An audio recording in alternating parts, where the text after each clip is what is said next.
When Clara's father bartered her away to Chief Taza, no tears came. Not from courage, but because humiliation had already wrung every drop dry long before that moment arrived. She remained motionless as flames danced between the negotiating men. Her simple frock hanging loose on her gaunt body, unruly hair shadowing the bent nose her stepmother constantly ridiculed, while they discussed her fate as if she were livestock instead of flesh and blood. "She's sturdy, never whines, and I've got 5 other children demanding food," her father declared.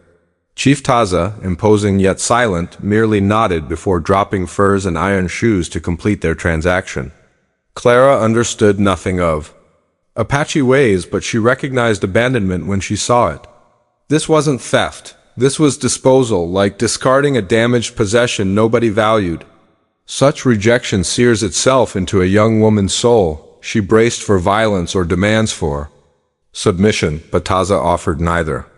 Instead, he simply handed her a woven cover and pointed toward his mount with unexpected gentleness. During their journey, he rode forward without backward glances while Clara trailed behind, emotionally numb, her thoughts swimming with memories of paternal revulsion, townspeople murmuring that she'd never find a husband, children snickering as she passed with hunched posture and sallow complexion. Yet with every mile deeper into wilderness, something unusual awakened within her. Not terror precisely, nor optimism either, but keen awareness that she'd finally escaped everyone who declared her unworthy of affection.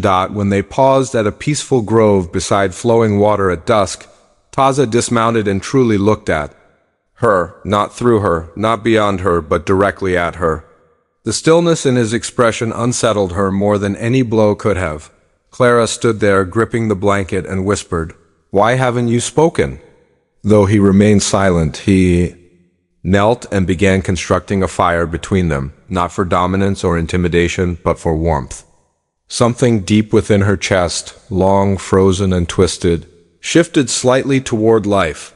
Clara had anticipated rough treatment and commands shouted in unfamiliar language, but instead she awakened to roasted corn's aroma and water's gentle murmur. Just past their camp, sitting up beneath the wool covering, she discovered Taza already awake, crouched by the creek, cleaning strips of venison with slow, practiced motions. He glanced up once, caught her gaze, and nodded, not commanding, not dismissing, simply acknowledging her presence. This felt so foreign that Clara averted her eyes, ashamed of how her heart responded to the first glimpse of human kindness in years. Back in her father's house, even her younger siblings had mimicked paternal sneers, calling her crowface when mother wasn't within earshot. Now here she sat with a man her people labeled savage, yet who'd never raised voice or hand against her. As they journeyed deeper into the mountains, she began observing how others regarded Taza when they passed small Apache camps, some with reverence, others with fear.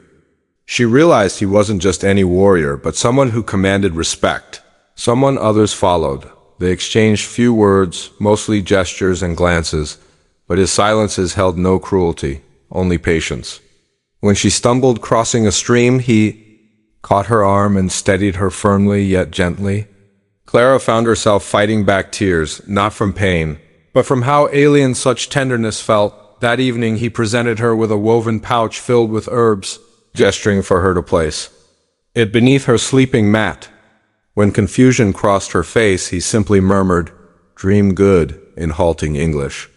That small mercy shattered something inside her. For the first time since her mother's death, Clara allowed herself to weep, not from rejection, but from the painful realization that this man who owed her nothing treated her like a person of value. She couldn't comprehend what she represented to him, not a wife as her people understood it, nor a servant either. Lying beneath starlight, she wondered what kind of man accepted an unwanted girl as payment yet demanded nothing in return, and why his presence made her feel more visible than she'd ever felt at home. Days grew hotter, trails more challenging, but Clara's legs grew stronger. By week's end, she no longer stumbled behind Taza. She walked alongside him, sometimes close enough to detect pine smoke in his braids, sometimes falling back to watch how confidently he moved through landscape that seemed to breathe with him. She spoke little, still uncertain of her permissions, but he'd begun indicating herbs, naming creatures in his deep, measured voice, showing her which berries to avoid. One afternoon, passing a crimson stone ridge, they encountered a rider, Apache, but younger, arrogant, armed with a bow slung across his shoulders. Clara missed most of their conversation, but the youth's tone mocked, his gaze flicking to her with a smirk before returning to Taza with a question needing no translation.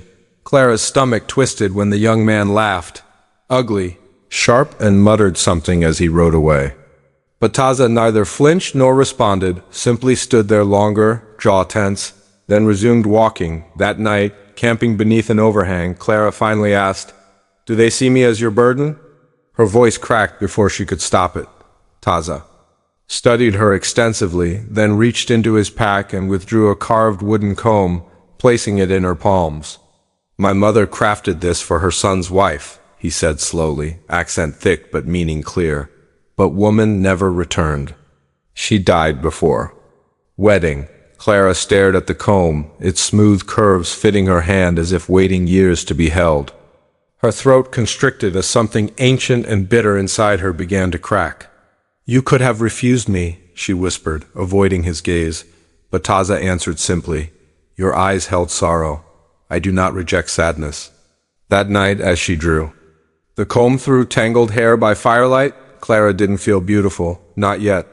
But she felt like perhaps, just perhaps, ugliness was never the real reason nobody had remained. Maybe nobody had known how to truly see her until now. The first time Clara laughed, it surprised them both. She'd caught her foot on a root while collecting kindling and tumbled into a scatter of pine needles. Looking up to see Taza suppressing a rare crook smile, the absurdity struck her, being a traded girl in Apache territory, hair full of twigs.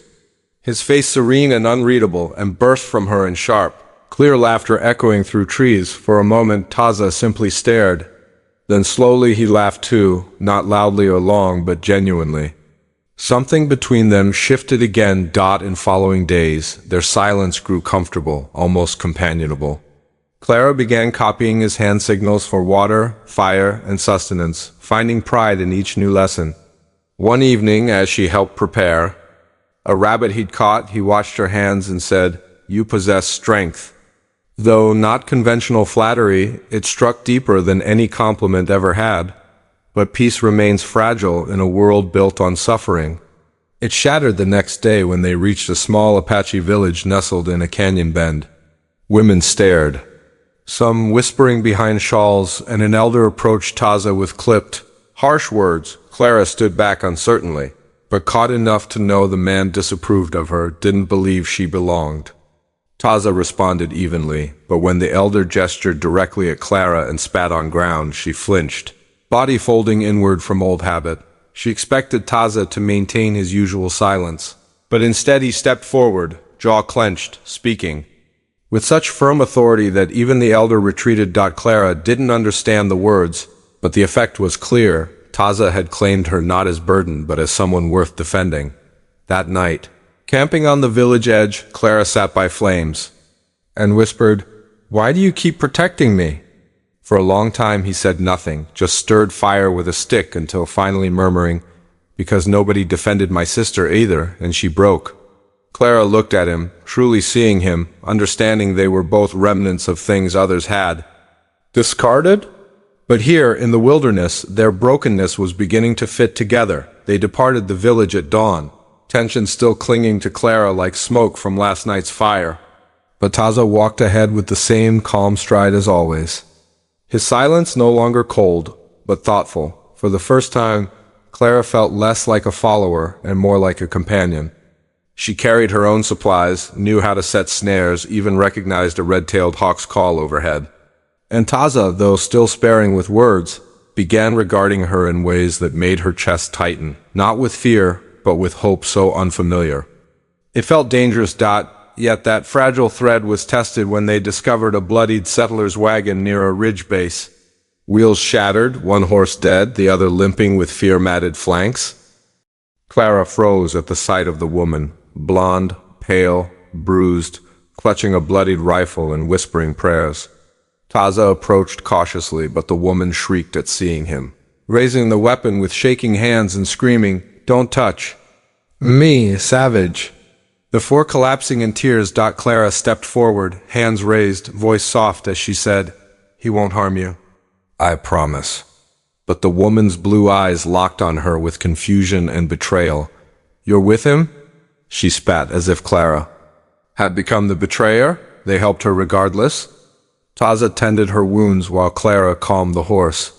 By nightfall, the woman, Ruth, had stopped flinching at every movement, though her eyes still darted to Taza with suspicion. That night, Clara sat apart, heart churning with shame she hadn't felt since leaving her father's house, a voice inside whispering that no matter how kind Taza was, people like Ruth would always see him as a monster, and by standing beside him, Clara would be seen as monstrous too. When she finally dared ask Taza why he hadn't left Ruth to die, he didn't look at her, just said, "Because she is alone. You remember what alone feels like." And Clara did remember.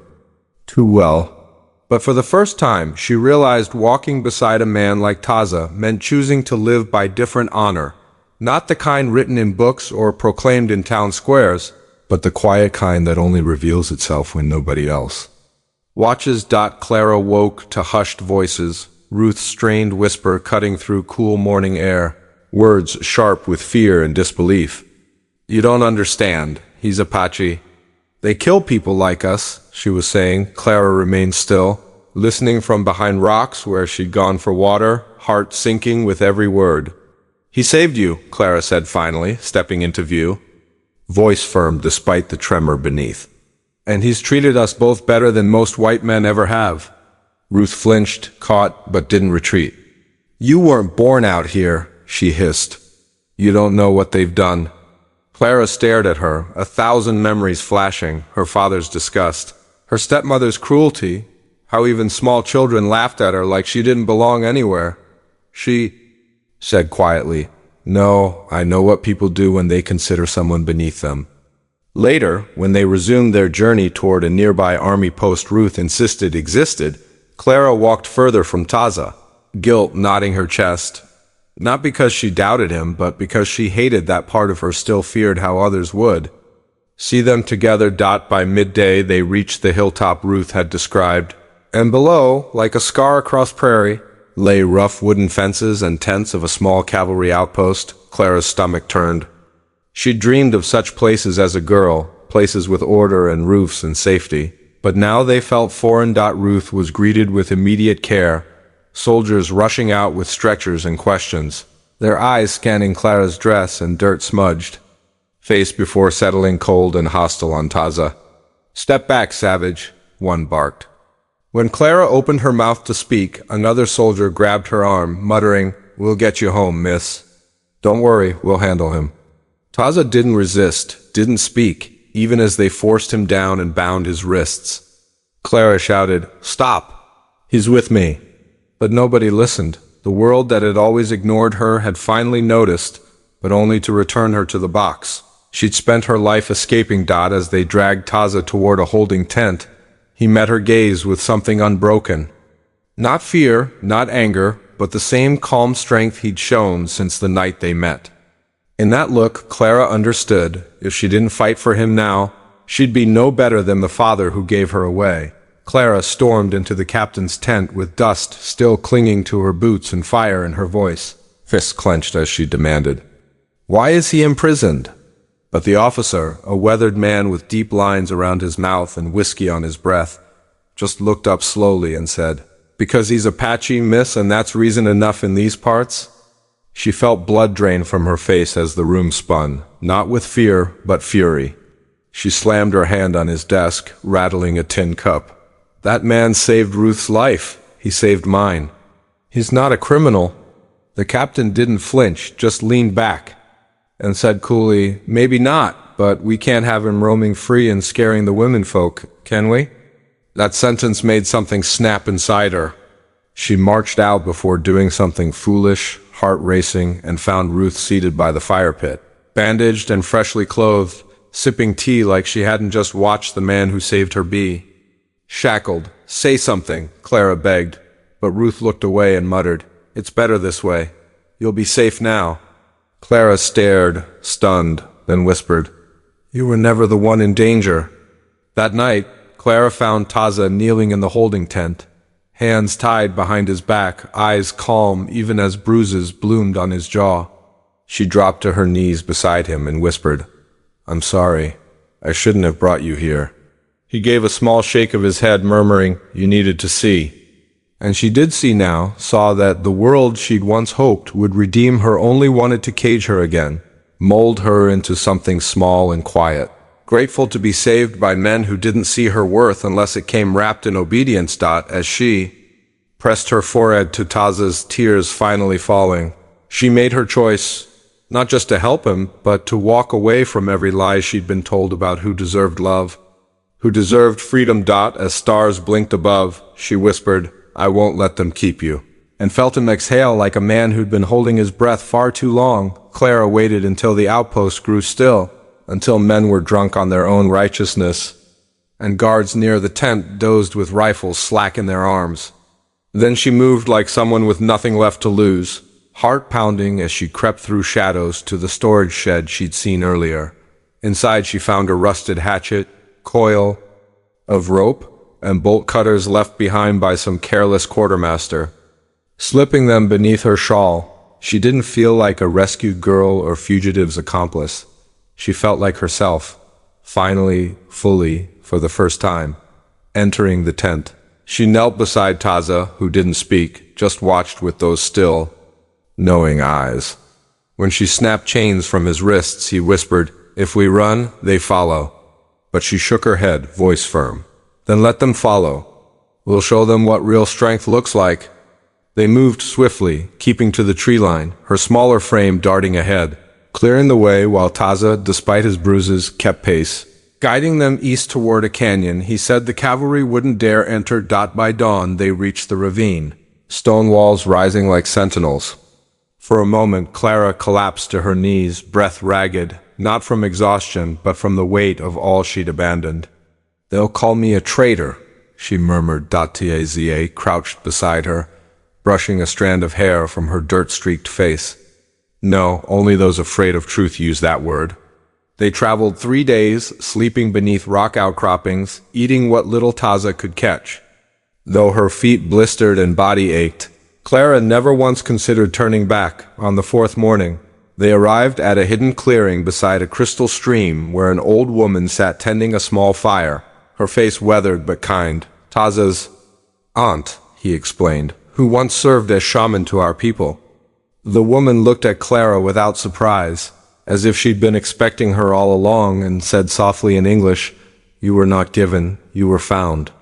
As they sat around the fire that night, warmth chasing away fear's bite, Clara looked at Taza and realized something simple, something terrifying. She loved him, not from gratitude, not from desperation, but because in his silence and strength, he had taught her that worth was not something others assigned.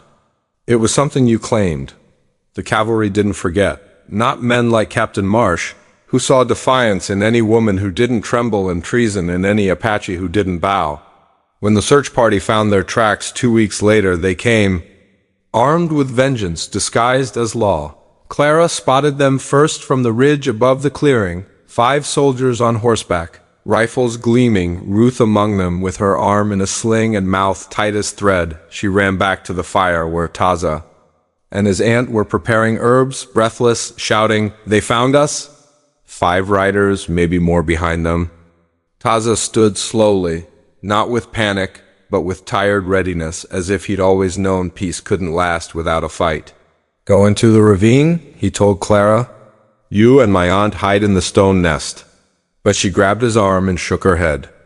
Eyes fierce, "I'm not leaving you. If they take you again, they'll have to shoot me too." He looked at her, pain etched deep in his eyes, and whispered, "You should not die for me." But she answered, "Then you never understood. I'm not dying for you. I'm living for what you taught me." The confrontation happened just as sun struck the clearing, Captain Marsh raising his rifle, Ruth calling out weakly, "Let the girl go. We can still help her." But Clara stepped forward first, arms raised, voice loud and clear. "He's not your prisoner. He's my husband." The words hung heavy in air. Though they'd never spoken vows or shared a kiss, The claim was truth as raw and sacred as anything carved in stone. The soldiers paused, startled, unsure. Taza stepped beside her, shoulders straight, head high, his presence a mountain behind. Her resolve, "You don't get to decide who I belong to," Clara said, voice breaking but firm. "Not you, not my father, not this uniform. You gave me away because I was ugly, and he gave me back my life because he saw more than a face." Silence followed. Then a voice from the back, a younger soldier muttering, "Let him be, sir. They ain't hurting anyone." Ruth looked down, ashamed. The captain's mouth twitched, furious but cornered. He finally spat on the ground and barked. "This ain't over," then turned his horse around, others falling in behind. Clara didn't move until dust cleared. Then slowly she turned to Taza, her hand reaching for his. In that moment they were no longer fugitives or outcasts, but two souls who had stood the world down in one. The seasons turned, and with each sunrise in the hidden canyon, Clara shed pieces of the girl she'd once been, the girl who flinched at mirrors, who swallowed her words, who thought love was something earned by pleasing, cruel men. Under Taza's quiet steadiness and his aunt's gentle wisdom, she learned to heal with herbs, weave fishing nets, track elk, and read wind's changes. Not because she needed to survive, but because she wanted to belong. And belonging here didn't mean changing who she was, only recognizing what had always been inside her.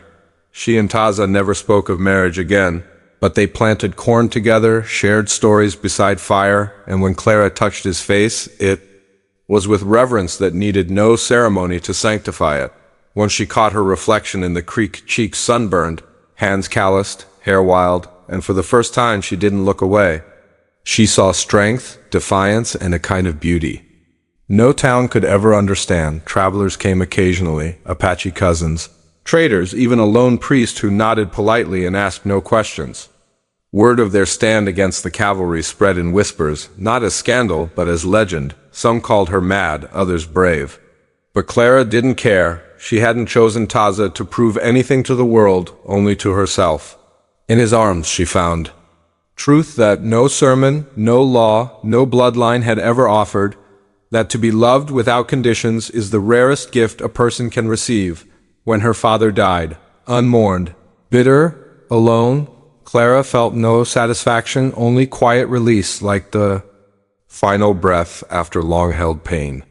She marked the day by planting wildflowers near the stream, not for him, but for the girl she used to be, the one he couldn't break no matter how hard he tried. As she watched petals dance in wind, Taza came up behind her, wrapping her in the same blanket he'd once offered by that first fire, and whispered, "No one will ever give you away again." Clara leaned into him, eyes closed, and smiled, not because everything had healed, but because the parts that mattered had grown back stronger, rooted in love and finally fully hers.